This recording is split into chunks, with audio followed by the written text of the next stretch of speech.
I have the honor at this time to announce to you the third day sitting of the Joint Committee on Public Account of the 55th Legislature of the Republic of Liberia.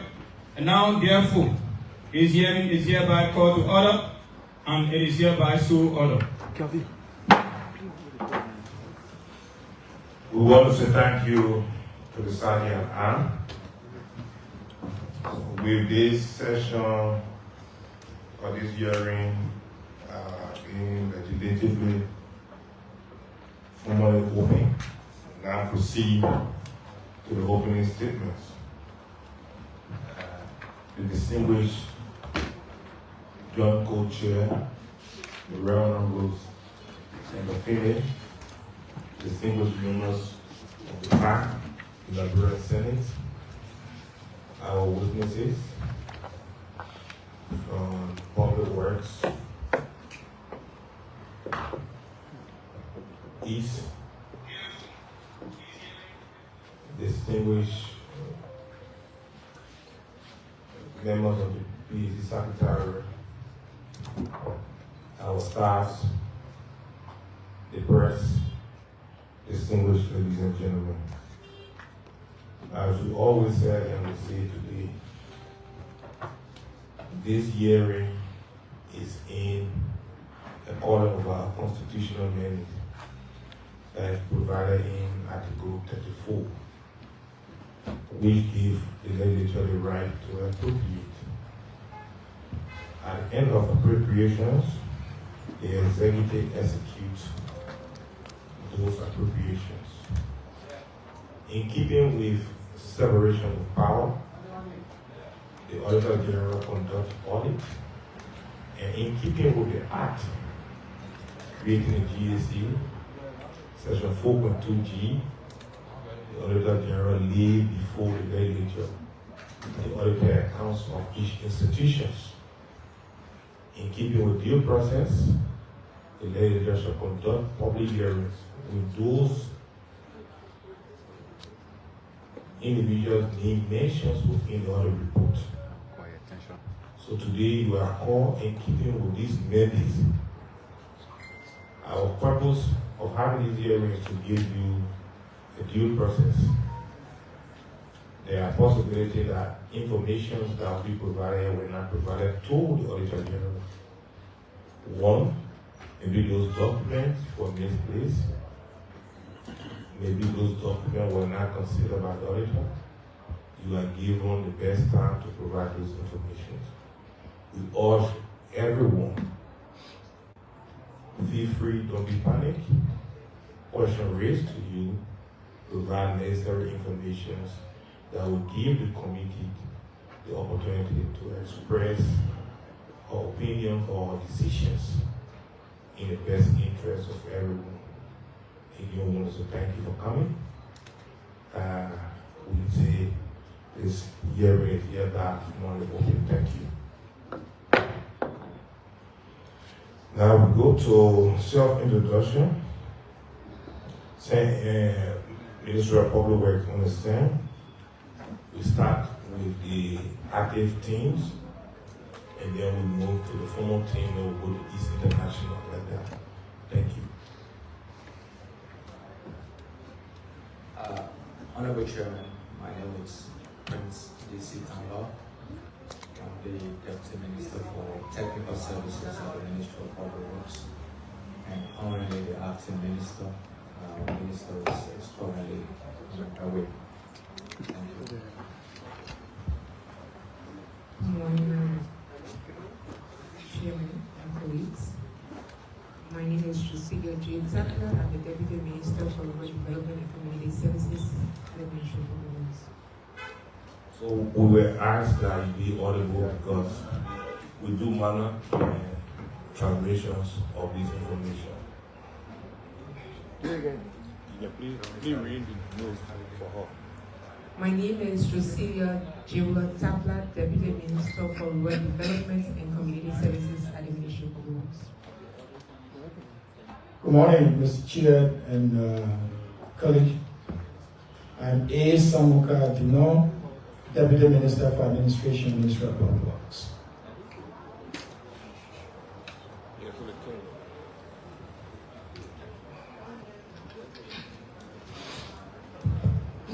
Good morning. My name is Tony B. Johnson, and I am the Comptroller of the Ministry of Public Works. Good morning. My name is Emmanuel D.K. Freeman. I'm the project coordinator for the Special Projects Implementation Team at the Ministry of Public Works, of which the RIO is a part. Thank you. Good morning, my name is Benjamin Gidibu. I currently serve as the technical assistant in the office of the minister and former project coordinator for the RIO. Thank you.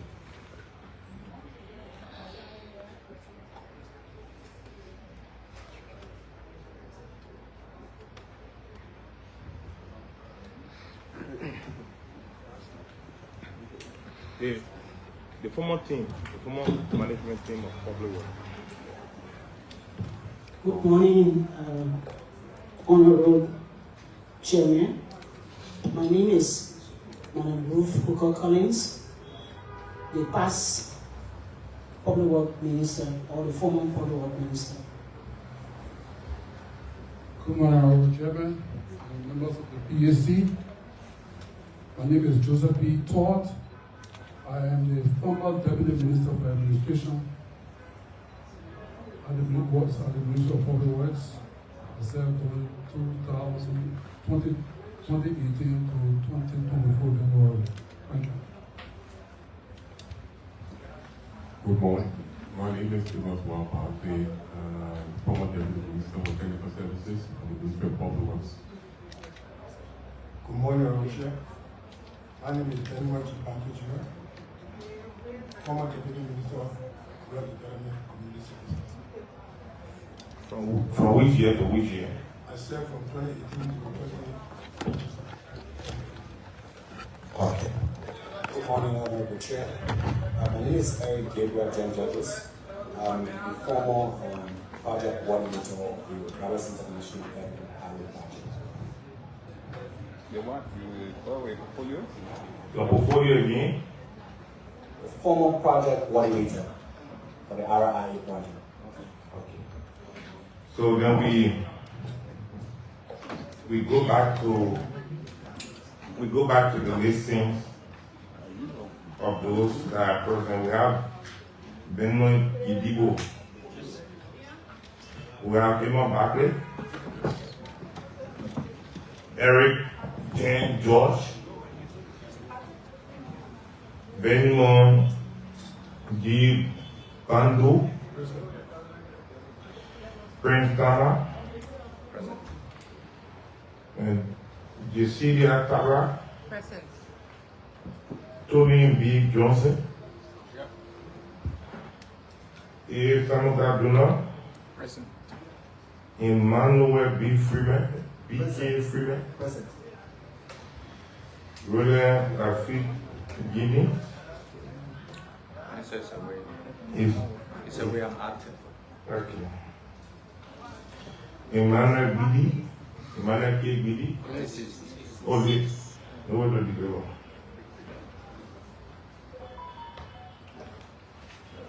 We have Egon K. Kuya. No, okay, all right. Okay. Is there any representative here from East International? Is there any excuse for East International? Secretary? I do. Secretary?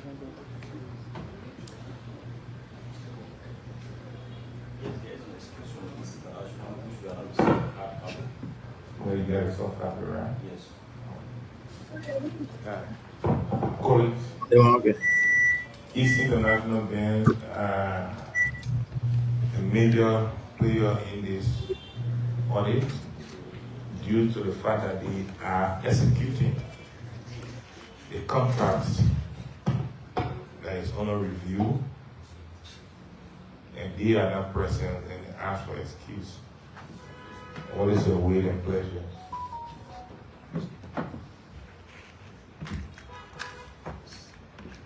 What's your will and pleasure? Senator Finley? Thank you, Mr. Chairman. The Public Accounts and Audit Committee, these audits are very serious, and there are implications that government has put a lot of resources. Auditors have spent their time going out there to do the work, and when we call for these hearings, people want an excuse.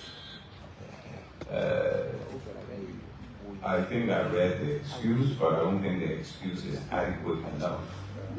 A company cannot only be a manager, and so there are people who can represent the company at any point in time. The company also have legal counsels.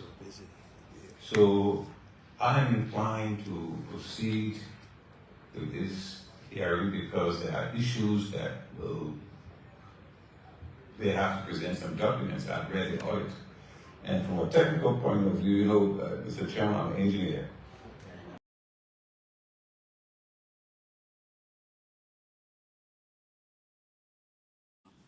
I want to say thanks to all our followers, as always. Thank you so much for following. As you all know, this is BKS TV.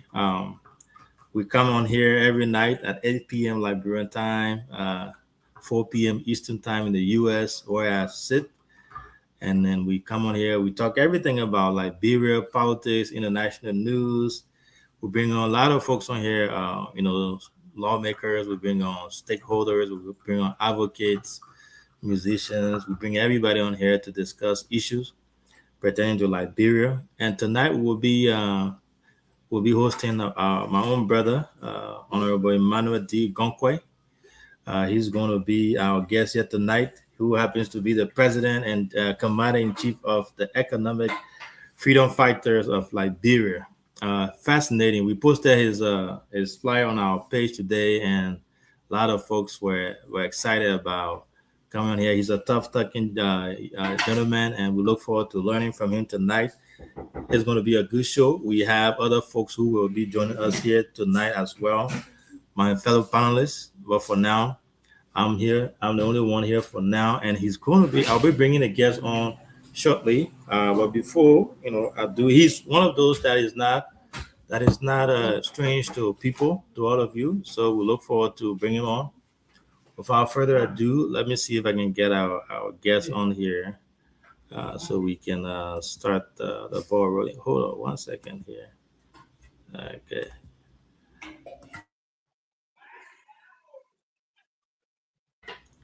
All right, man, what's up, man? How you doing, my brother?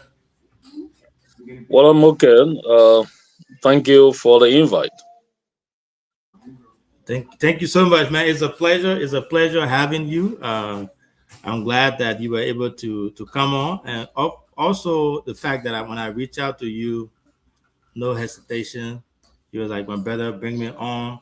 I'm willing to come on here. You were one of those that do not require any introduction. But so it's going to be great. We have a lot of folks who will join us here. We got a lot of our colleagues, my fellow panelists will join. But in the meantime, it's just you and I. One of the things that I admire about you is your red beret. Every time you show up, you have it on. So you want me to put a red beret on? I think if you do, if you could, no problem. Okay, so just give me like 5 minutes, and I will get a beret on. Then I will reconnect. No problem, brother. Bring the beret. That's my favorite part. Bring it. I look forward to getting you back on here. With a technical or a specification of this particular contract and audit, in terms of whether the specification was met. The auditors didn't dive into that deeply, and we want to see the contract.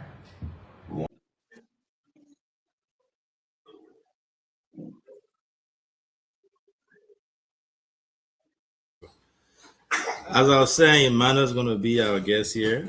It's going to be a fascinating show. As you all may know, Emmanuel, he's the commander-in-chief, like I said, for EFFL. He has been an activist for a very long time. He has done a lot of things. He ran as senator candidate in Margibi 2023. And as we all know too, again, without going into too much detail, I'll just touch it here and there. He also, he's someone who supported this rescue government tremendously. Someone who support this government with his everything, and he has been part of someone who also has been holding this government feet to the fire. So tonight we'll be talking about his relationship with the government, the EFFL relationship with the government, how it stands. We'll talk about him, his role he played, and all that stuff. So it's going to be great. Please share the show. Stay tuned as we await him, and when he comes back, we'll start the conversation. I like the man Barrett. I'm not going to let the cat out of the bag. I'll wait when he comes back before we continue here. So help us share the show. We have Emmanuel Gonquay on here tonight, and we will be talking a lot about Liberia and other things. So we'll be right back.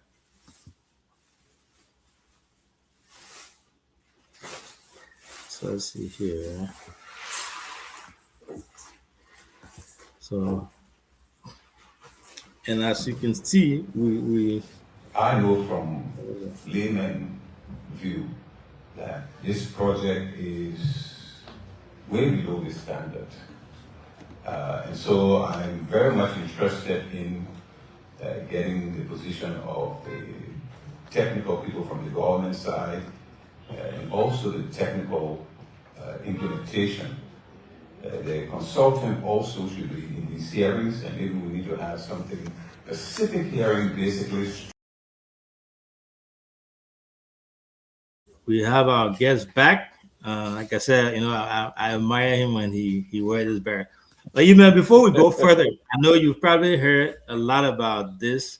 People have asked you so many times, the beret, and then your institution name.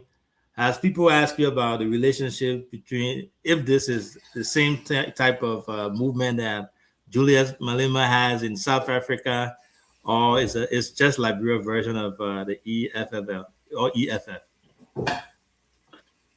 Well, I think those who follow the history of our party know that this party is rooted in the history of the Cuban Revolution, like it is in South Africa.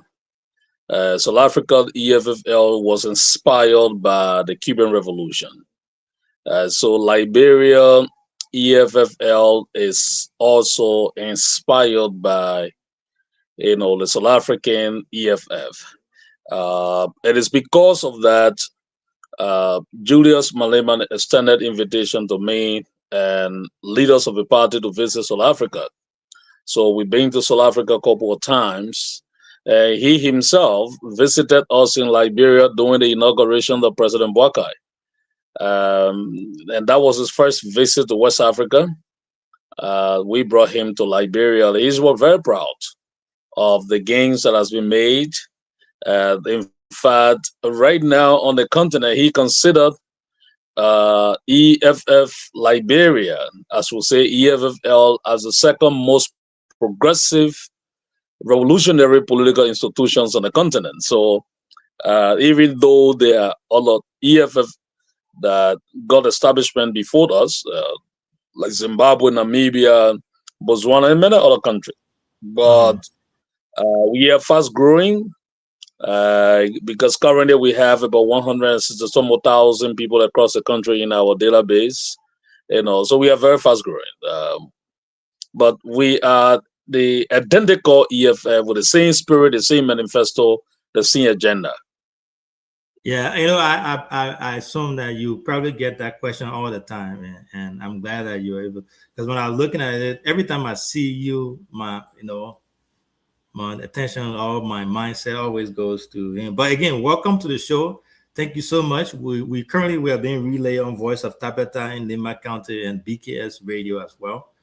So a lot of people are following, a lot of people are listening. You are a young man who inspired a lot of people. So I'm not surprised. So thank you so much for coming. But I know you some Liberians will know you, but as you know, this is an online platform as well. We have folks from the U.S., from other parts of the world who are following. Who is Emmanuel Gonkwe? Talk to the people, tell them who you are, and then we can start our conversation there, because we want to know who the man. I know you, but people may want to know who you are. I know a lot of people have heard about you.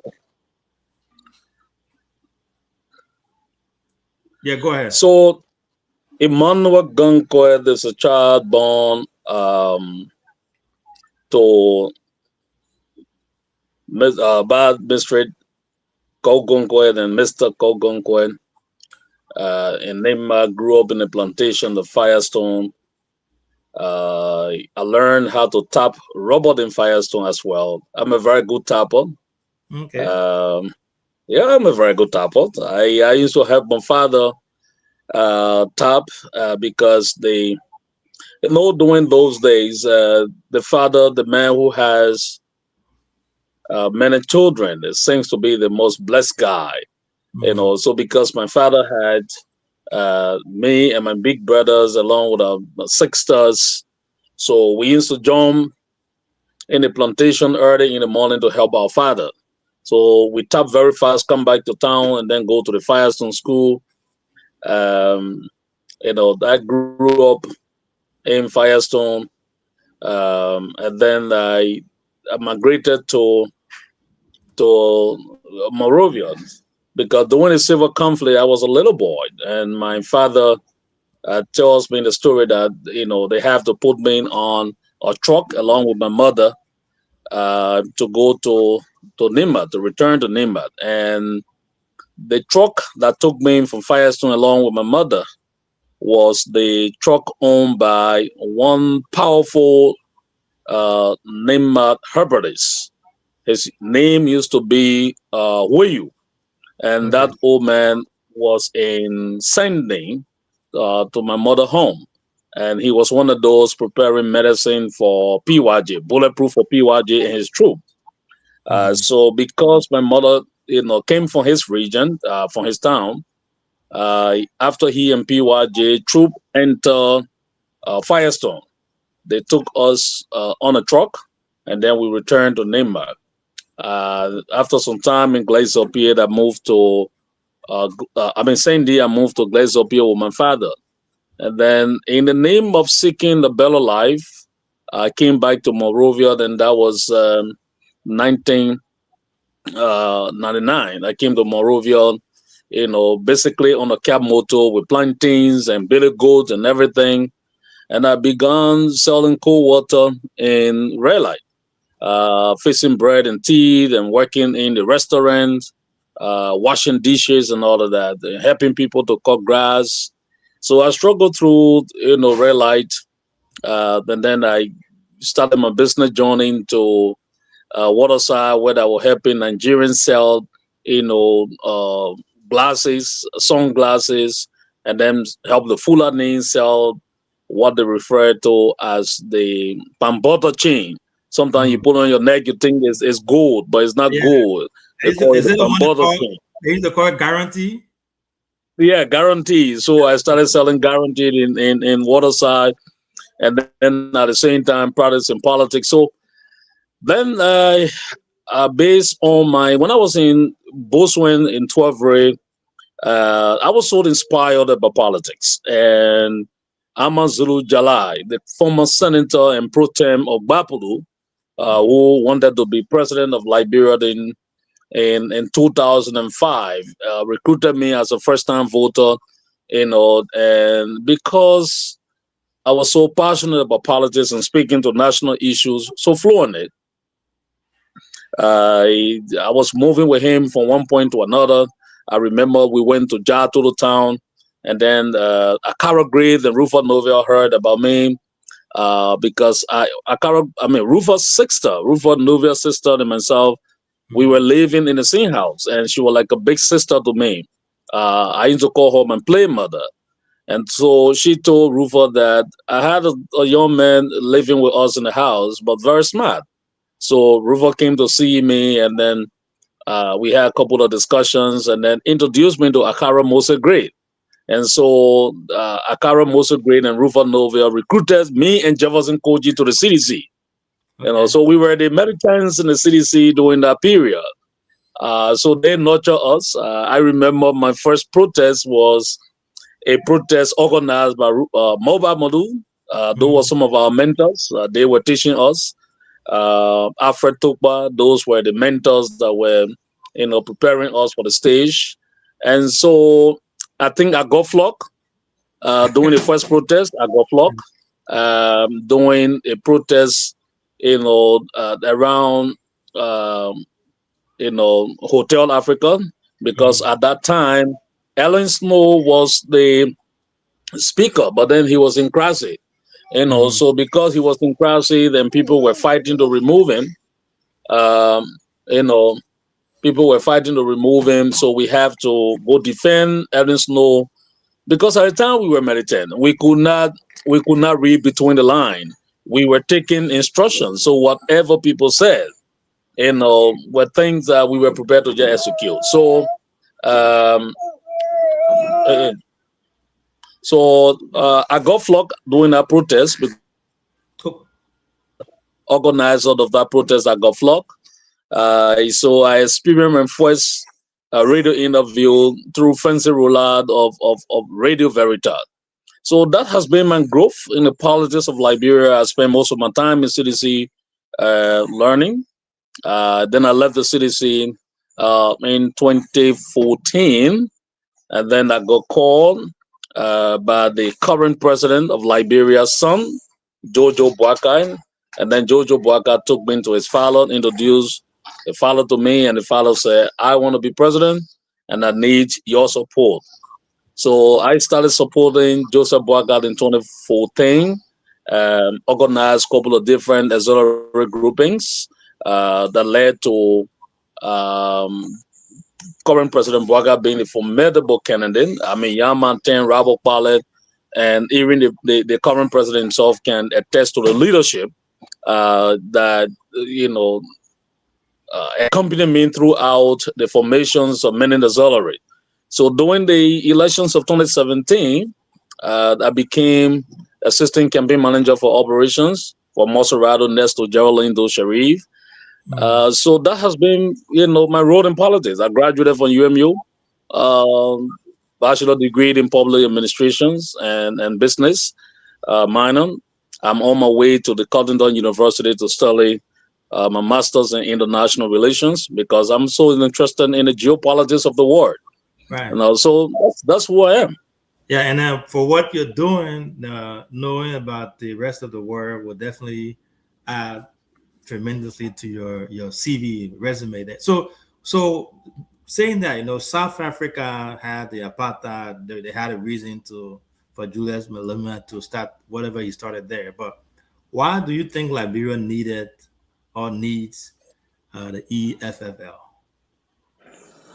Well, you know, it is not just because of the apartheid. It is a fact that if you read history, you come to understand that Africa has gone through stages of different struggle. So the struggle of Kwame Nkrumah, Sekou Ahmed Toure, Patrick Lumumba, and all of Nelson Mandela, those struggles could be classified or can be classified as the struggle for political liberations of a continent. Right now in Africa, it is not in dispute that we are having elections across Africa. We are having elections because we have political freedom.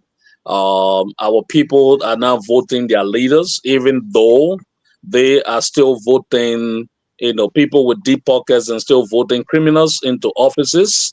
But we have elections, and we can attest to the fact that we have political freedom. Right. What is missing on the continent, for which the EFF is being formed throughout Africa? By the way, we are now in 17 African countries. And the reason why EFF is then formed as a mass political liberation struggle movement across Africa is because we want to then begin to push total economic freedom of the continent, because we realized that, like Thomas Sankara said, political liberations without economic liberation is just meaningless. So we believe strongly that in order for Africa to truly gain her independence and freedom, we now need to begin to experience total economic freedom.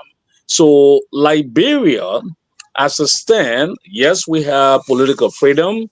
Yes, we experience multi-party democracy through the struggle of the progressives, but we do not have economic freedom. Our people are subjected to entrenched poverty. Liberians go to bed hungry. Liberians struggle to have better medical care. Liberians struggle to have electricity. Liberians are currently struggling to have safe drinking water. So if you look at the economic situations of the state, the material conditions of our people can speak to the reason why there was a need for the formation of the EFF. And that's why we funded EFF, not because there is a struggle against white minority, or there's a struggle against black minority, but there's a struggle for a total economic freedom of our people. Thank you so much. Without economic freedom, I don't think any striving democracy will even attempt to strive. You need economic freedom to be able to have a vibrant democracy. Welcome to the show, Mr. Host. I know you've been having some issues there. To our followers, we want to say thank you for following. We have Emmanuel Gonkoy on here tonight. As you can see, great conversation. The leader is very knowledgeable about things that are happening in Liberia and about politics, and we'll be learning a lot from him here, and we'll learn a lot about his political party. But Junior, if you have any question for me, you can ask, and then we'll move forward from there. Thank you, CEO. I want to welcome the CIC of the Economic Freedom Fighter. I don't know whether it's a movement or a political party. Recently, that was going to be my next question. We heard the commander-in-chief there proclaim or pronounce that, in fact, EFFL is one of the major political parties in Liberia. So we'll let him speak to that, answer your question. Well, we started as a movement, but in 2023, just before the general and presidential elections, we became officially a political party. And in the political party, we have different characteristics in our party. We have a movement characteristics as well as a political party characteristic. Why movement characteristics? Movement characteristic because we want to lead the mass of our people to different struggle. Political characteristic because we believe that, look, if talking could change the world, then I think Liberia would have been one of the most beautiful places on earth, because we have so many radio stations, we have so many people calling on the radio every day, we have so many people talking every day, but our leaders are dumbfounded and care less about what happened to the people. So we funded the movement and turn it into a political establishment because we want to pursue state power in the future, and we are very intentional and deliberate about pursuing state power in the future, because we believe with our manifestos that is so defined and refined, we believe we are the only cleared ideological political institutions on the books in terms of how radically prepared we are to transition the country economy from where it is now to a much more radicalized economy that benefits the people of Liberia and the people of Africa. So yes, that's the reason why we have both a movement characteristics as well as a political party characteristic.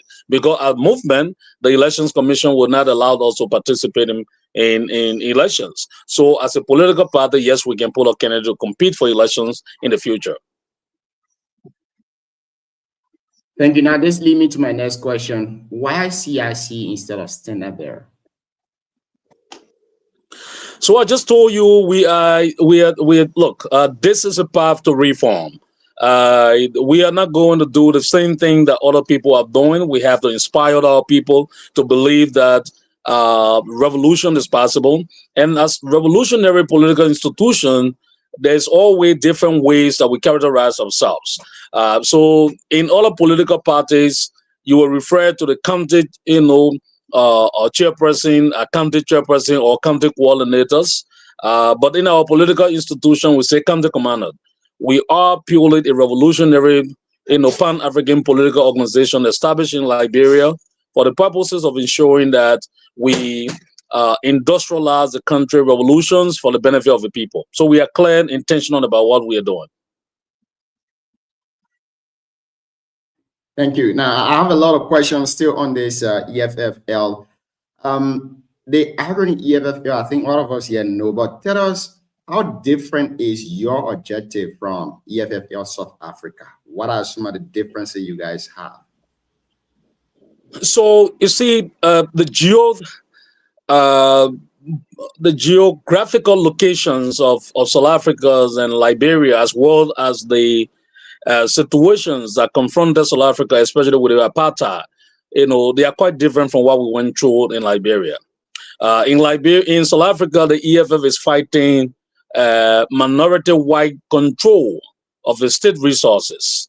In Liberia, we are not fighting white minority control of the state because the white people are not citizens of our country. They are not in the governance as a territory of our country. In Liberia, what we are fighting is elite political class that have manipulated, the quote-unquote indigenous children to the point that they have become bourgeois and forgotten their own history and responsibility to their people, for which they are now, more like becoming, adversary to the people. So those are the people we are fighting.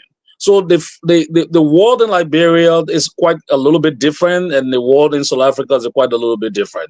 But the both institutions fight to ensure the vast majority of the people material condition can change through progressive governance.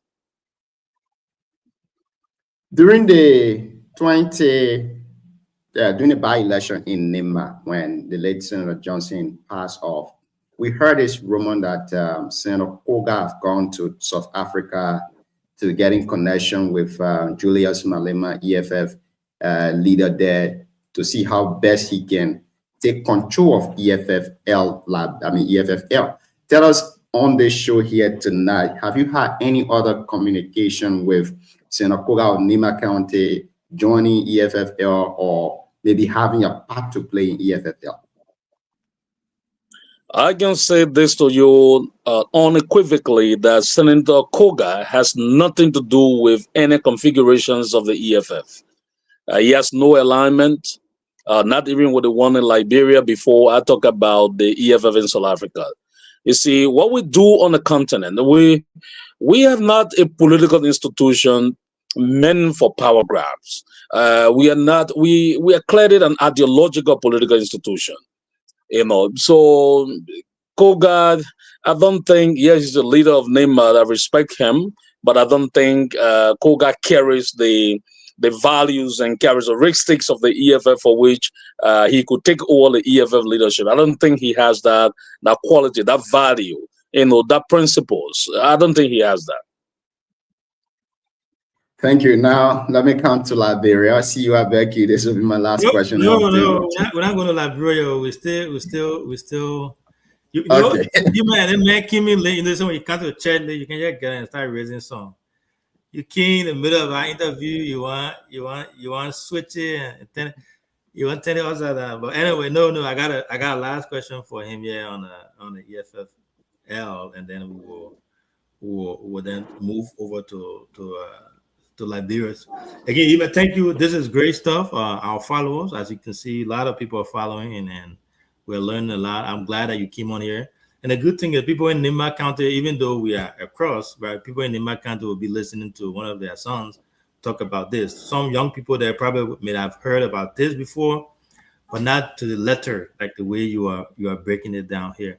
I think one of your interviews, most recent interview you had, that talked about the political party, how growing your political party, this movement is becoming. Do you have any like evidence of the growth, where you can point to?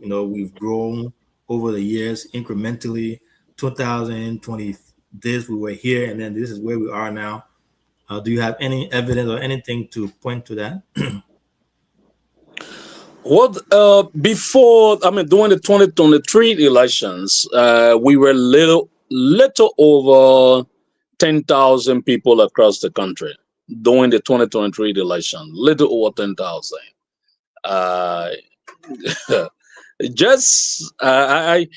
Because we are a progressive revolutionary party, there are certain things we guard ourselves not to say, but just the leadership of Moserados, because we have stages of our leadership restructuring program that are going on. So most time you hear me say on Facebook that this county has, for example, Bombing County announced today that they have completed stage 1 of our leadership restructuring, and they are on their way to stage 2. Only us in the EFFL know what it is that we call stage 1 and stage 2 and all the way to stage 3, because we are not normal political institution. But just for Moserado, for example, we are about to call for a leadership meeting in Moserado to announce that Moserado going forward should fall to the EFFL.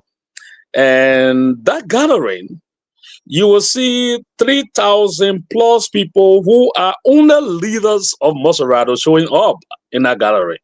3,000 plus people. There will be no other membership coming out with the exceptions of Moserado County leadership. So you will see 3,000 people standing up, listening to a directive, because in our party we don't give order, we give directive, because we are a revolutionary political party. So we give directive. So there will be a directive towards the Moserado County leadership, and they will receive that directive. But you will see 3,000 leaders of Moserado, just Moserado.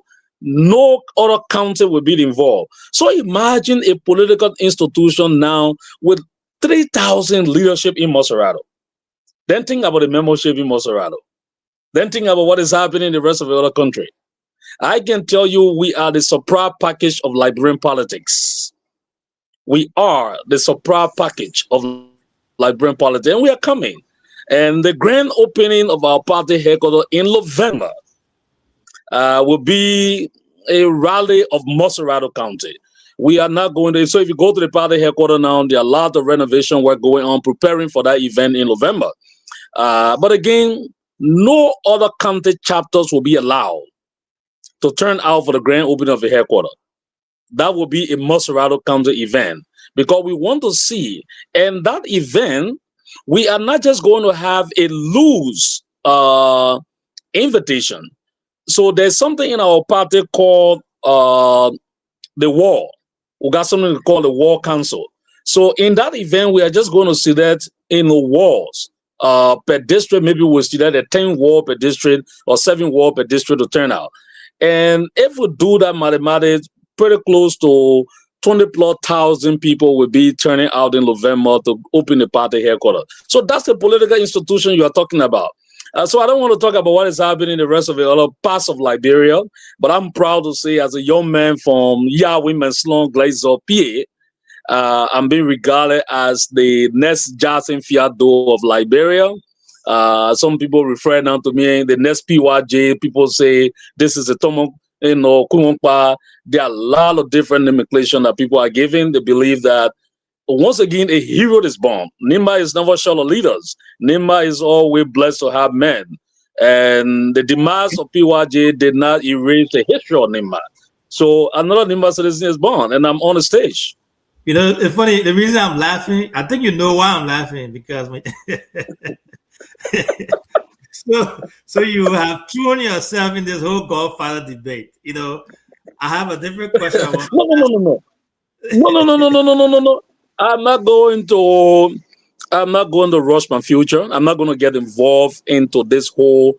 You see, people don't understand how NEMA reward people God fellowship. It is not because you are a vice president. It's not because you are a sitting senator that you automatically become a godfather. NEMA God fellowship is because of the way you portray and fight for NEMA, how you present NEMA, how NEMA citizens in a particular given situations are protected and how you fight for them. God fellowship of NEMA is not because the person is a vice president or the person is a senator. So when I see that, challenge conversation going on, I smile because those who struggled and became godfathers of NEMA were never fighting for that title.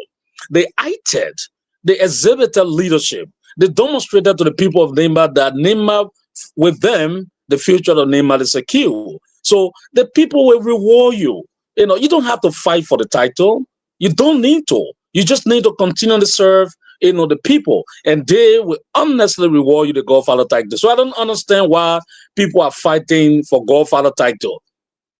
Thank you so much, you man. And I can assure you that your people in NEMA are listening to you tonight. So I will go over to our host. I know he will steer us to Liberia now. We are done with the EFFL discussion, and we'll go to Liberia. So, Zion, over to you. Your question. Thank you, CEO. Now let's start with the recent activities in Liberia. Today, the National Election Commission chairperson appears on ELBC radio, and he made some revelation. According to him, the NEC have proposed significant or sufficient increment in the fees of candidates registration. I want to get your perspective on this issue, the EFL perspective on this. According to him, the president will pay from $2,500 to $10,000. The vice president will also be paying from $5,000, I think, to $2,500 to $7,000 as well. He also says that senators will be paying $5,000 and representatives will also be paying $3,000 United States dollars. What's your take on this? Do you see this as a means to suppress the ordinary Liberians who are eager to change their country? What's your take? What's the EFFL take on this whole thing? So the first thing, we represent the mass of our people. But, let me say this. To be frank, I think those who want to be president should be willing to pay even more, than $10,000. They should be ready to pay maybe, $20,000, $30,000 because you want to be president of the republic. You see, this whole idea of people organizing political parties, some of them don't even have offices. Some of them cannot even point to 2-3 persons. So they just come whenever there is elections, they form political institution, they get on the ballot box, just to, in the run of elections or during the middle of a game, recall themselves on the elections and support another candidate. People are taking politics in Liberia for, commercial, training. This game we are in is not for business. The game we are in is a game of serious-minded people. This is the game where we put the interests of our people first. And to put the interests of our people first, that means you must demonstrate capacity to lead. Leadership starts with the political party itself. So I don't think for me, in the EFFL, the Elections Commission is in error for saying people should pay $10,000 to contest as president. I think it's fair enough.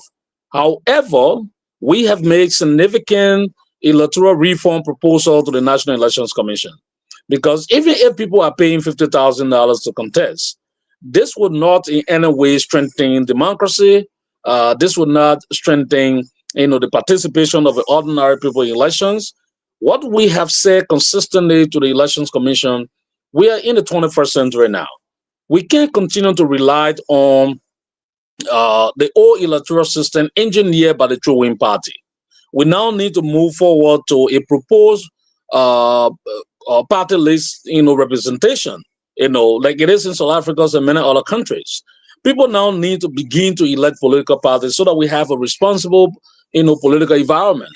What we have in Liberia is sad. I mean, I can tell you that for sure. The corruptions, as we have said to the Elections Commission, the corruptions in Liberia, the lack of leadership failures in Liberia begins with the political parties. Most of the political parties in Liberia, I can say this to you, don't even have a fitting headquarters to sit. And it is high. And they are only waiting during elections, also that way through, and get $500 US and pull a candidate only because they want to be part of the numbers. So right now, for example, the Unity Party Alliance that is now in government that we supported, I would say, and most of the political parties in the alliance, some of them don't even have 500 members. Some of them don't even have offices. But when you talk about UP Alliance, you talk about 22 political parties that supported Joseph Boakai.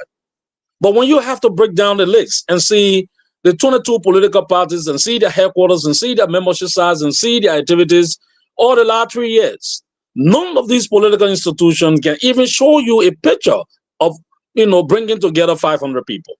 They are not political parties. They are political individuals who want to survive on the gullibility of the state. So because of that, they form themselves into political arrangements so that during elections, they find a way into government and loot the states and return to their homes. So I think I support the Elections Commission. I think it's welcoming, but we still need much more practical electoral reform that will break away from the current true win party architecture that we are currently using. One may say that young boy from Nima County, Emmanuel Bonkwe, who is so eager to change Liberia, will be suppressed of this figure because one way or the other he cannot afford it, but he wants to change Liberia. He wants to become president. What would you say to those people? For example, a little boy sitting now in Yahweh Messon who wants to be representative. But then the law is saying that you should pay $3,000 for registration, which of course he doesn't have it, but he has the mentality, the mindset to change the condition of his district. That's what we are saying. In order to not suppress those who cannot afford but develop the mindset to contest, let us change the electoral framework that we have now. Let us move from the current structure we have to a party list proportional representation so that the political party can take the breading and not the people. The political party should be able to take the breading because political institutions should be able to put into place a mechanism for sustainability.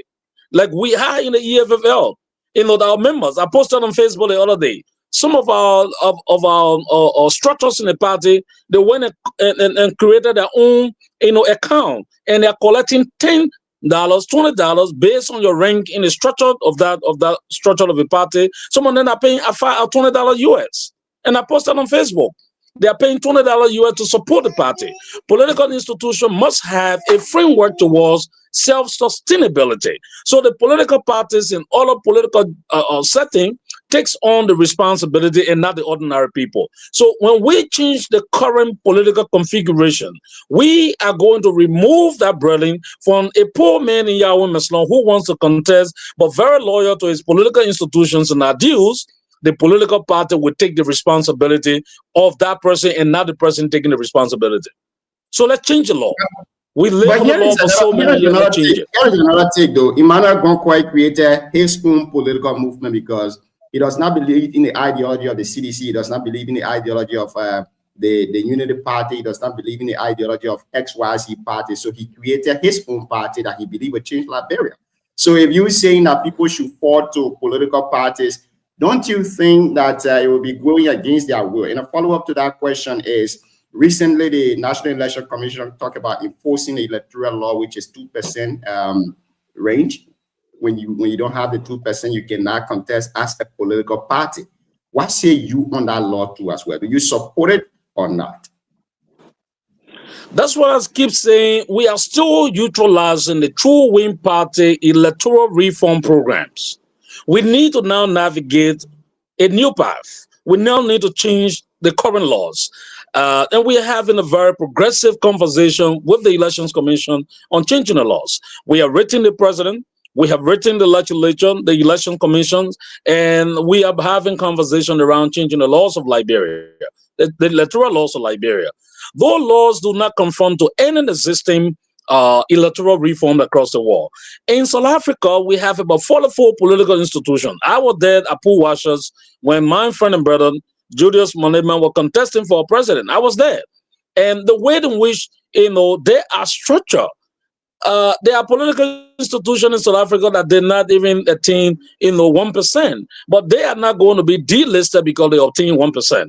By doing so or preventing people from contesting because they did not reach a particular threshold, that means you are infringing on their right. So what I'm saying to you tonight is that, look, there is a way to begin to change. We can't continue to live the same way we've been living all years. I mean, we have to now begin to change some of our laws. This electoral law we are using, I'm told, is something that is about 100 plus years old. We need to change it. We can't continue to live with the current structure of the electoral law and think that Liberia will be better. Now, lastly from my end, before I go to the CEO, is the EFFL an alliance to the Unity Party? We supported the Unity Party in the alliance. We are members of the alliance, but being member of the alliance has never shut those on the EFFL from criticizing the current government. In fact, we're going to have a press conference tomorrow. It's going to be one of the powerful press conferences that perhaps the media will follow. That's where I was going to my next question now. Since you are an alliance to this ruling party, how would you rate them on the scale when it comes to all of the things you guys campaign against? Like, for example, the drug issue. I'm not getting you. I'm not getting you, Browning. Are you hearing me now? Can you hear me, Eman? I'm getting you. Yeah, me, right? I'm hearing you. I'm getting you, CEO. So, Gino, go out and come back in. So, so I think he was going with a question about rating the current government, since you guys are, our alliance. But I want to keep that towards the end there. It will be a whole section or segment of our discussion. And I think it's actually the meat of our discussion here tonight. But here's my question to you before we go to that. In 2023, you contested as a senatorial candidate in 2023 for Mike Gibby, right? Mike Gibby. And you did not win. So how did that test your political might and also that of the EFL? Well, I participated in elections from a position where, we were in this alliance and we wanted to be very respectful to the alliance. So when I registered, in fact, we were having a discussions. I can remember we went to the Unity Party headquarters and we requested that we become the alliance candidates in Maigibi, that the alliance should not have different candidates in the race. Unfortunately, the Unity Party in the down meetings supported and pulled up a candidate. And we were told to support that candidate. I did not want to be defiant to the alliance protocol. I'm an institutional person. When I take my side, I take my side. So when I got on the ticket, I did not even campaign. There's no pictures. There's no video of me campaigning when I got on the ticket and the Unity Party came up with a candidate. So the moment the Unity Party came up with candidate, I thought it was important for me to just, sit at home, not campaign, because we never wanted to divide the votes. Basically, there was a concession that we should not allow Nathaniel McGill to win the seat. So because we never wanted McGill to win Maigibi, we thought it was important not to divide the votes in Maigibi, but rather to support a single candidate. So the Unity Party Alliance supported Bala Zizé, and I was on the ballot, but I did not campaign. You can check.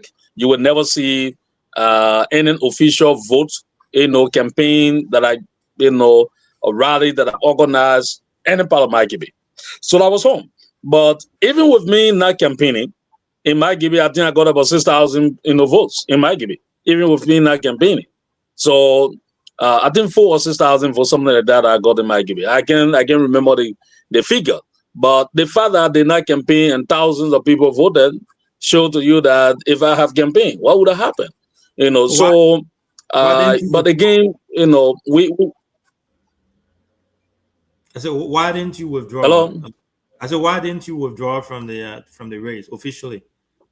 No, it was difficult because I was already on the ballot. Even if I issue a statement of withdrawal, the election commission would not accept it. You can remember there was a presidential candidate who withdrew himself on the presidential race, but the election commission said, no, we cannot take you off the ballot because you're already there. So I was already on the ballot, nothing I could do. So the only thing was to sit at home and not campaign for, you know, myself as a way of respecting the Unity Party alliance. I got you. Thank you for clarifying that. So Junior, you want to ask your question? I think that question is going to be an entire segment, probably the last segment here before we let our brother go. So you can go ahead and ask the question. Let's see if we can hear you now. Are you hearing me now, Mr. Conquer? Yeah, I'm getting you very clear. So you said you guys are in alliance with the Unity Party, and I want to know what's your take as an alliance political party to the UP, the things you guys campaign against the CDC of, for example, drugs. How would you say this government is handling the issue of drug currently?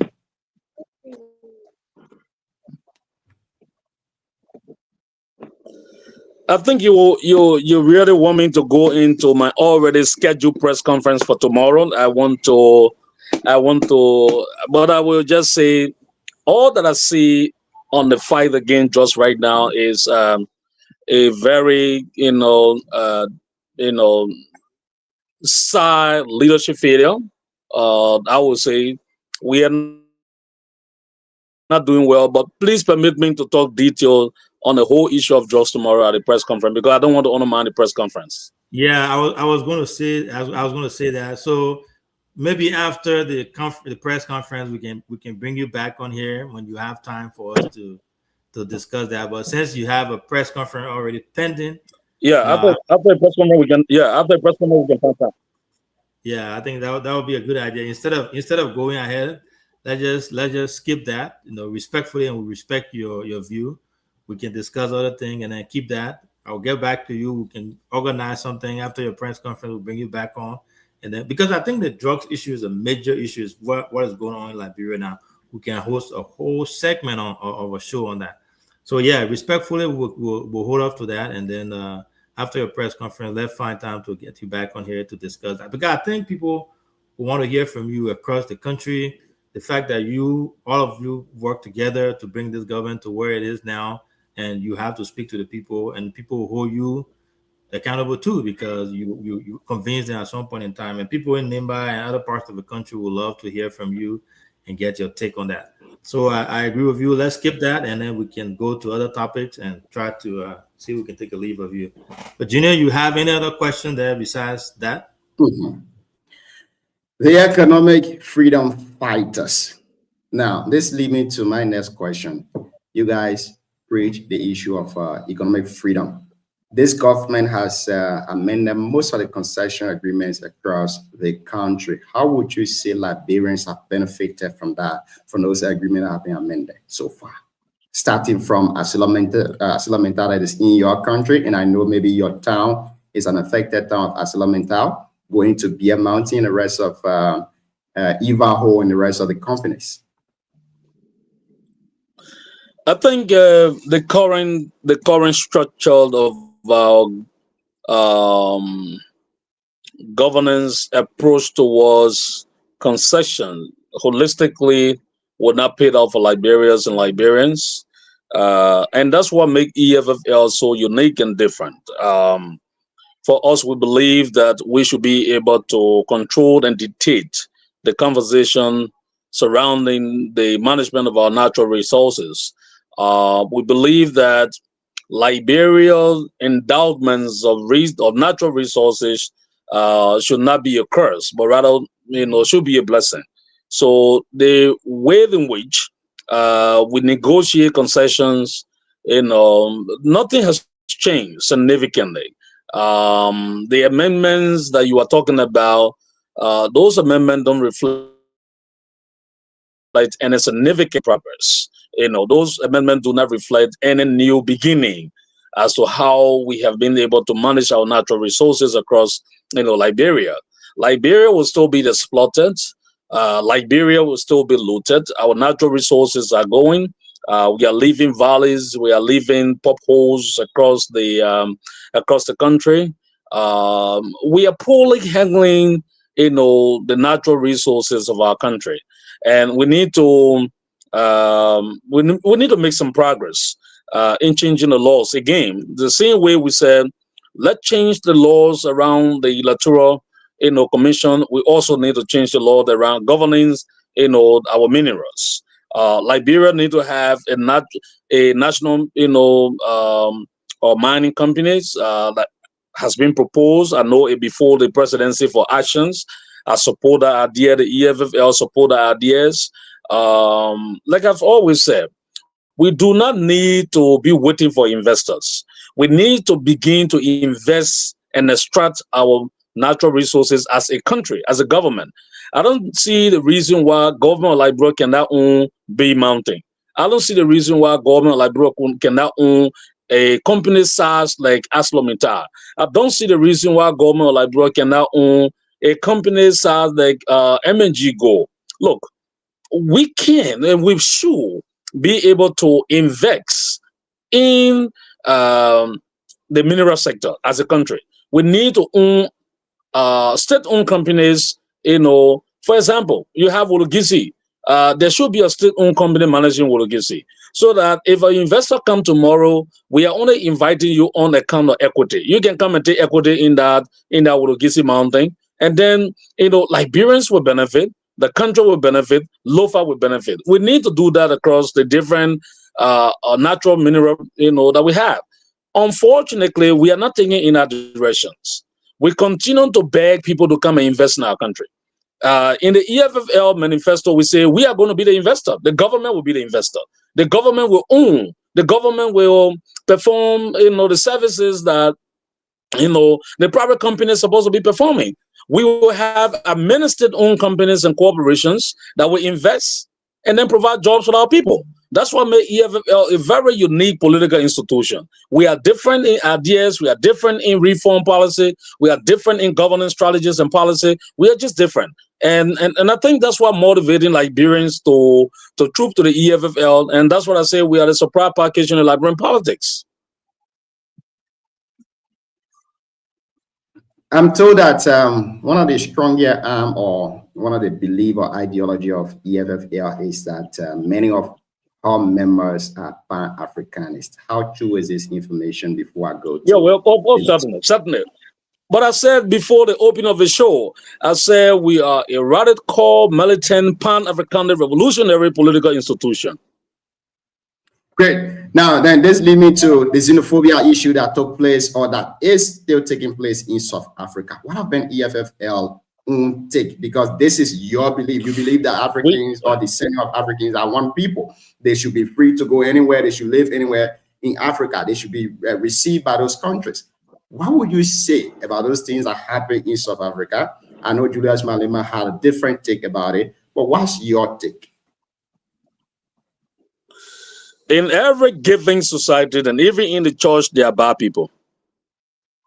Even in the church, there are bad people. So if the church can harbor bad people, then expect the entire society to harbor bad people. South Africa population is over 40 million people. So if 1 million people jump in the street with xenophobic attack, does not automatically suggest that the people of South Africa are xenophobic. So the EFF in South Africa has condemned, we are condemning, progressive Pan-African revolutionaries, leaders across Africa has also condemned. And a few days ago, you saw in Johannesburg, anti-xenophobic protesters. They were in the street protesting that, look, South Africa belongs to the people of Africa. And the people of Africa should have freedom to come to South Africa. So the same way there are people protesting that Africans should not go to South Africa. There are also people protesting that Africans should go to South Africa. So, but like I said, even in the church, there are bad people. Even in your home, your brothers and sisters will not have the same behavior.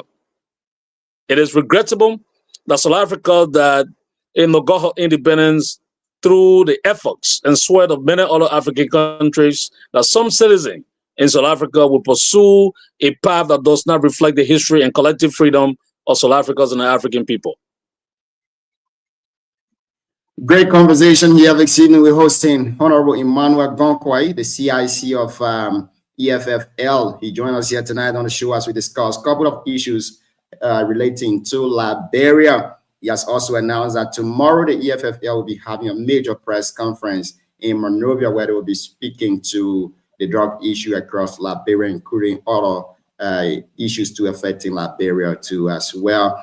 And of course, my name is Junior. I'm here alongside the CEO himself, Mr. Alvin Seka Sunion, and together we'll bring you the Wednesday edition of the Heat Hour show here on BKS TV. CEO, over to you now, Chief. So recently, Emmanuel, you talked about the importance of the inclusion of women into leadership. What's the current structure like when it comes to your leadership structure as it relates to women? And also my follow-up with that would be, if EFFL were to win elections in Liberia, were to be on the ballot contestant for the presidency, would you encourage or would you support a female candidate as your candidate? Well, we certainly support women leadership, and that's the reason why we categorically condemn the current arrangement of imposing 30% quota on political parties, because that statement alone does not guarantee that when a political party apportion 30% of the candidate seat for women, that means that woman going to win, because the elections as it is designed, like I said, it is a true win party architecture that we are still using. As it has been designed, the people will have to vote, their choice. So by a political party merely reserving 30% of the seat, does not in any way suggest that 30% those women going to win. So we have to change the law.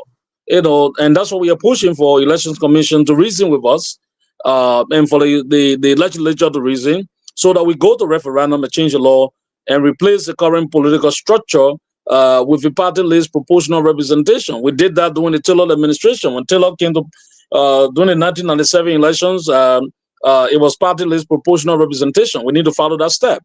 Now, if you look in our party, you see young women in leadership. We are trusting young women, and like I have said, I'm a great respecter of women leadership. We're going to support them. I want to see our sisters, and I've always said to many of the women in our party that Ellen Johnson Sirleaf is old. She may have some of her lapses, but there's one motivation you can take from Ellen. Even in her youthful age, getting children did not stop her from pursuing her political future. Ellen fought, and she became president of the Republic of Liberia. I've always said Lyman Bowie is getting old. Joy Howard Taylor. We have many productive women, and I want to see the young women in EFFL rising to the occasions and replacing those great Liberian women, on the political stage. And there are young girls, on 20s, in our party that are demonstrating exceptional leadership, and I'm proud of them. I'm proud of all of them, that are doing well, and we will continue to mentorship them, to a point where we see them rousing. I've said in many of my interviews that even during the conventions, that is scheduled for 2028, our party conventions, I'm saying convention because I want people to understand it, but in our party configuration, we say the National People's Assembly. So going to the National People's Assembly in 2028, it is my anticipation that we will have a lot of women, emerging and playing very significant role in our party leadership. Well, Honorable Emmanuel D. Gonkoi be a presidential candidate representing the EFFL in 2029? What I can say to the people of Nimba, you don't have to worry as to whether there is another hero, that you will see after the demise of PYJ. All I can say to the people of Nimba, a child is born, a lion is in the town. The lion is living in the jungle, then majestically walking towards the forest. I mean, majestically walking towards the desert. We will make history in the desert, but what I can say is that join the economic freedom fighters across Nimba, take membership. A true voice is here. Join the party, rally around us. In 2029, the party will speak. And then we will follow the party instructions. If the party desire and the people of Liberia desire and the people of Nimba desire that they want to see a young and angelic person on the ballot, and the people demonstrate that in good faith, I don't think nobody politically sound will reject such an offer. So what has been done is to firstly reach out to the people across Liberia, ensure that the party is well structured, ensure that our database is right, ensure that the people of Nimba buys in ideas, and encourage them, to say, don't follow people who are fighting for God-follow position. Follow a clear revolutionary leader, because Jasim Fiado was a clear progressive revolutionary leader. He was not fighting for a God-follow position. Tomo Kuwankwa was a clear, progressive military person. PYJ was a clear progressive military person. In all of it, Chief Blozoto White, most of the people who made history in Nimba, they were very clearly progressive in their thought and in their ideas and in their thought, with the Timbers and all. Those of our leaders who, fought and defended Nimba were all progressive in their thought. What Nimba needs is a progressive leaders. And if you look in the politics of Nimba right now, without trying to denigrate anybody, I would say I am the representation, all the reincarnations of all the people that I mentioned, whether the PYJ, the Jatin Fiado, the Tomokulongpa, the Blazoto Way, the Wiletima, and all the people I mentioned. I am the reincarnations of those great men who served Nimba and served Nimba diligently. So regarding as to whether we will participate on the ballot as president, I want you to wait for the party, because I belong to an institution. I do not want to speak ahead of the institution. So the institution will make a formal position most likely in 2028. So speaking to you as a brother from Nimba as well, this is personally, I'm just asking a personal question here. If hypothetically,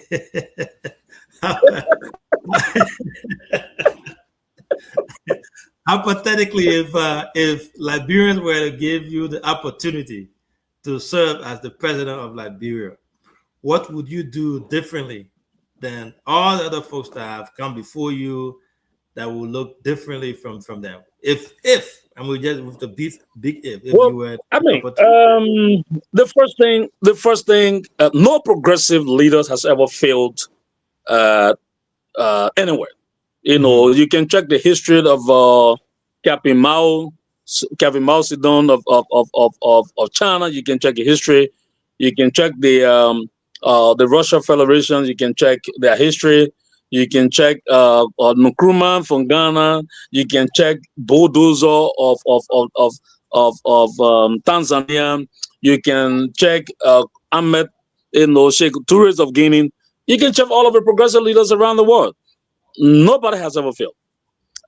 Because we come with different ideas and belief. We strongly believe in the welfare of the people. We believe fundamentally that the material conditions of the people must change. And on this account, we draw our political philosophy clearly with an intentions of taking the people out of poverty through different means. So, for example, I just told you There's no reason why the government of Liberia should not be the investors. There's no reason why government of Liberia don't own, gold mines. There's no reason. So what we are going to be doing differently from what other political institutions and governments are doing is that the government of Liberia will be the investor. We are going to use the people money to create jobs by investing and not allowing the government to be carried away by the whole, global, cliche of, I know people in China, I know people in Japan, I'm going to America to lobby. We are not going to lobby anything. We are going to utilize the people resources to reinvest in the people. By doing so, we create jobs. We are going to invest in agriculture by giving the people direct budgetary support. Like I said, see what Kwame Nkrumah did in Ghana. When he became president, he was giving money to the people to go plant cocoa and coffee. So because of that, Ghana became one of the largest cocoa producers in the region. So we are directly going to empower Liberians to own the economy, and you're going to see the budget shifted towards, investing in the people, and then, buying big cars that we see.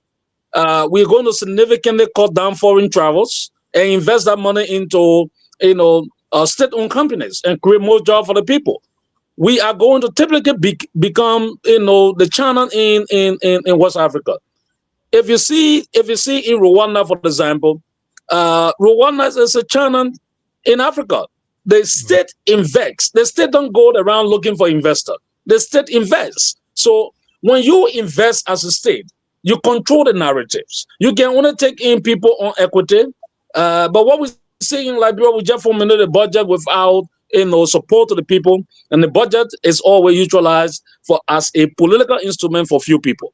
We're going to change that. The budget, if we are given opportunity in the future to become president, the budget will not be a political institution, or the budget will not be a political instrument for few people, but rather the budget will be an instrument for growth for the people. Thank you. Thank you so much. Thank you so much. Thank you to my dear brother, Honorable Emmanuel Gonkoi, CIC. It has been a great pleasure having you on here. Again, I myself, for fact, I appreciate the fact that you never even hesitated with that short notice to come on. This is your own platform. Help us share it, spread the news out there. You just tasted it yourself tonight. You see what we can do here. It's very friendly. We ask questions. We have a lot of panelists. Sometimes this place can be full. 10 people can be on here sometimes. So feel free to reach out to us anytime, even with your press conference tomorrow. We have our team in Monrovia. We would love to cover it as well. And I'll connect with you after here, and then I'll connect my guys to see if they can be part of it to cover it as well, because the people in Nimba got to be proud of their son, right? They got to follow it. And BKS TV, if you call Nimba now, they will tell you it's, I would say, the #1 online platform in Liberia. I may be signing bias here, but hey, you gotta sell yourself. But it has been a wonderful show. Thank you so much for coming. I will reach out to you. We hope to host you after the press conference. We really wanted to talk to you about the drugs thing, but out of courtesy, respect for the institution, we'll save it, and then sometimes, anytime you have time, we'll get you back on here so we can discuss that. But that's all I have to say. Junior, you have any question? If not, then we can have our guests. No. So I have two questions before we let you go. I beg you don't feel bad about this. Do you have any regret voting this government to power and campaigning for them? I'm waiting for the second one. Okay, now let me add a second question to it. Recently, former President Weah declared his intention that he will be contesting 2029. From all indication, maybe President Bouagatu will also be seeking re-election to comes 2029. Do you think these folks are the proper people to lead Liberia? Well, I can say to you, the current investment that we are doing in our party, we will decide the future of Liberia in 2029. I don't want to speak to whether Wyatt is a better candidate or Boakat is a better candidate. All that I can say to you that we need to change the dynamics of politics and leadership in Liberia. So on this account, our party will determine the future of Liberia in 2029. There are a certain group of people in Liberia who continue to say that the recycled politicians in Liberia are our problem. What say you on that? For example, you have someone serving as Minister of Finance during the regime of Manan Salif, and the president resurfacing again during the regime of President Boakai. You have someone serving under the regime of Manan Salif at that time as maybe minister, the president resurfacing again, but those ministry and agencies still remain the same. Do you think it's about time that we get rid of this to you that much? That's what the EFFL is here. I mean, we are giving you, we are the new sheriffs in town. You know, so we are asking everybody to follow us. If they want a better Liberia, follow us. Because we are bringing different ideas and different value, you know, to the political discourse. We are committed, you know, like I said, we will decide the future of the country in 2029. We are intentional and deliberately working towards that future. In your opinion, is this government doing well on the bread and butter issue in Liberia? And lastly, do you have any regret supporting this party to power? I do not have any regrets because Comrade Weah and his people during their administration felt like, you know, they lost something that they were looking for and they just grabbed it. So they were hungry for power. So they misconducted themselves. They misbehaved significantly, betrayed the confidence of the people, and betrayed the confidence of the state. So we needed to remove them. So removing them from power, I have no regret. As to whether this government is performing, I can say this to you thus much. In as much as they are trying to stabilize, but the speed is not enough, you know, to offset what, you know, Weah and his people did. I think there's still a challenge. I think they are not doing, you know, much more than we expected. But they are trying to perhaps, you know, set the stage.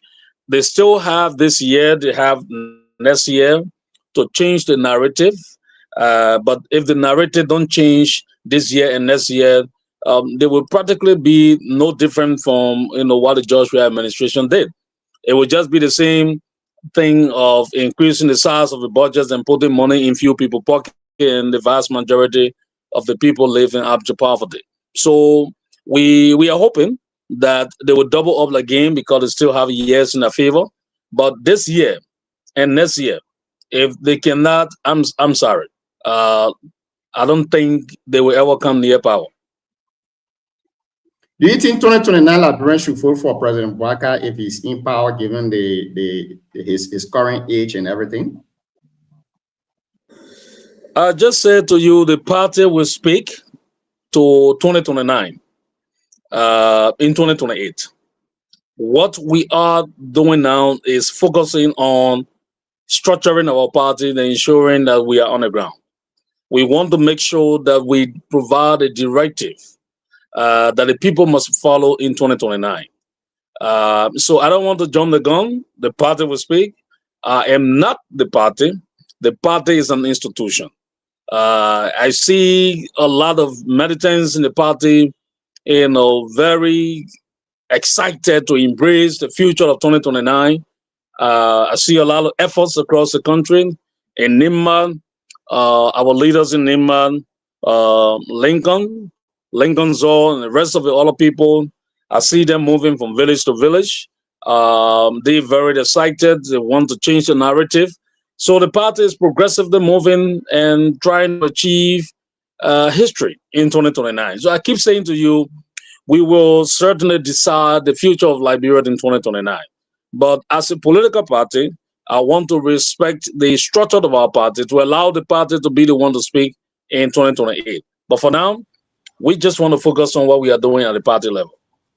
Thank you, Chief. Thank you, Chief. Give us your parting comment in 2 or 3 minutes. It has been great having you again. I enjoyed the conversation, even though you didn't answer some of my questions, but we'll bring back. But yeah, you've been That's great. why yeah. So I'm honored being on your show, especially having conversation with Nimas, tonight, getting our people to hear us and know that, like I always say to Nimas citizens when I meet them, I said, we will mourn and honor the passing of a great Nimas citizen, that departed. But one thing you should celebrate is that Nimas is never short of men. When we led the troop, to Lofa to arrest the helicopter that were carrying the ballot boxes for Joshua, a lot of people said, they're going to Nimaya here. Another one is here. Another great son is here. And today I'm honored. Globally, people refer to us as the defender of democracy because Brother Weir and his people were prepared, to stop all the ballots and cheat and then maintain power. We led, men. And most of the people who led, that struggled in Lofa to capture the helicopter, they were all Nima citizens. When I remember when we arrived in Bon County that night to execute our operations in Lofa, people thought that, maybe it was the Chartiller, the re-arrival of Chartiller, or, some Prince Johnson was there. Because we arrived in Banga and went to the hotel, men were coming. And we led the troop, and our guys succeeded in arresting our helicopter that came from Lofa. I came from Ghana. And we took all the ballot boxes that CDC wanted to stop at and cheat. I'm honored that we rescue Liberia democracy.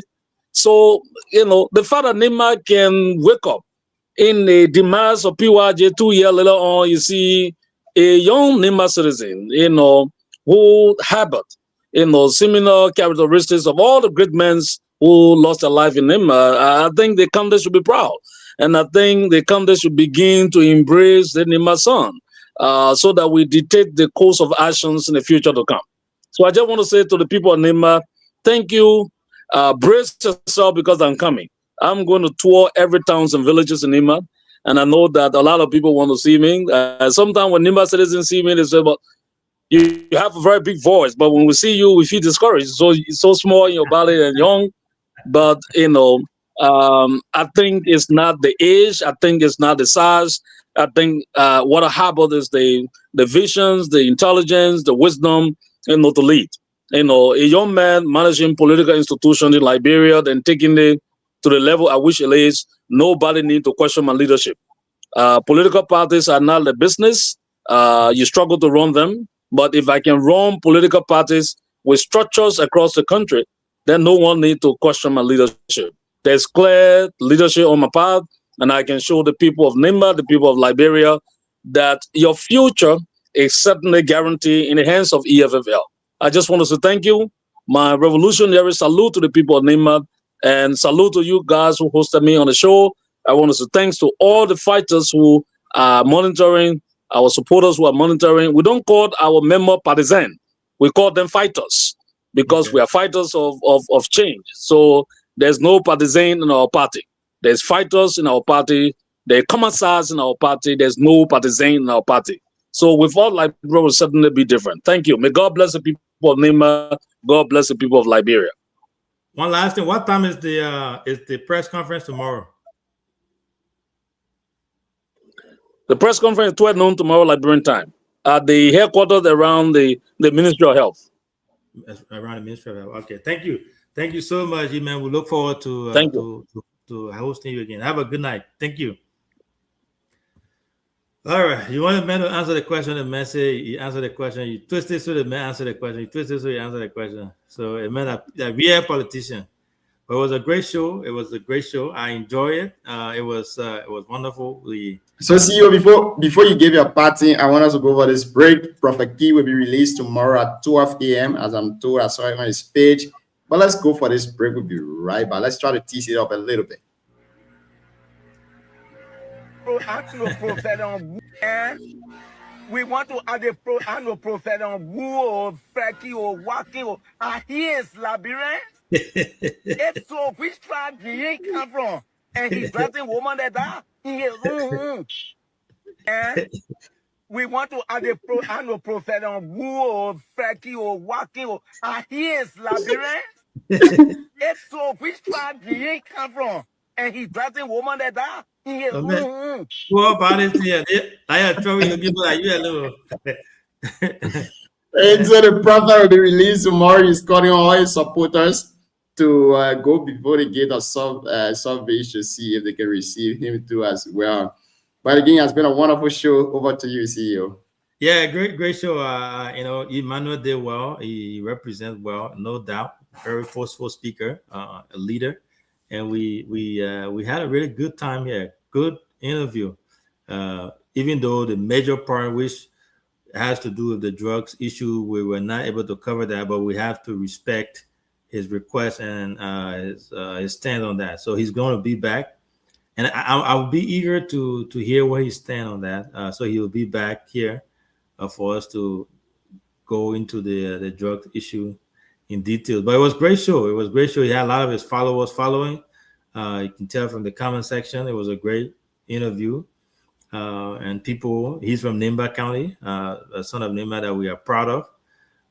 And to all fighters, as he called them, he's a fighter. So I personally wish him all the best, and all the best as they continue to grow their movement, their party. I think they stand for something. The fact that they support this government and they're still speaking, calling out the missteps and stuff like that, that tells you that they mean business. Some political alliances will not do that. They will keep quiet and not say anything, but they're speaking out.